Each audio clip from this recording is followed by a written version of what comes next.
সঙ্গে আবার চলে আসলাম নতুন একটা ভিডিও নিয়ে। আজকে আমাদের এদিকে বৃষ্টি হচ্ছে। এখন আমি কী করি দেখো, এখন আমি রান্না করছি।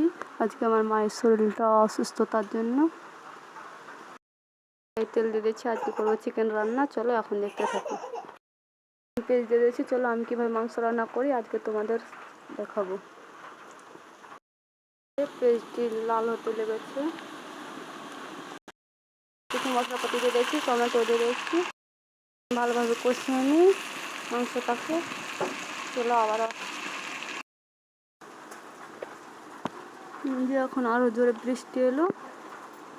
আমার চ্যানেল নতুন হতে গেলে চ্যানেলটি সাবস্ক্রাইব করবে। মাংস কষালাম, এখন মাংসটা তেল ছেড়ে রয়েছে। এখন রসুন বাটা দিয়ে দেবো। মাংস কষিয়ে নিলাম। এখন জল দিয়ে দিলাম। জলটা কিছুক্ষণ টেনে নেব, গ্রেভি টাইপের রাখবো। চলো আবার কেটে দিলাম। আলু টমেটো রান্না করবো তার জন্য। চলো মাংস কী হয়েছে এখন দেখে আসছি। মাংস ঝোল অনেকটা টেনে নিয়েছে। আর একটু ফোটাবো, তারপর আমি মশলা দিয়ে দেবো। এবার মাংস রান্না হয়ে গেল।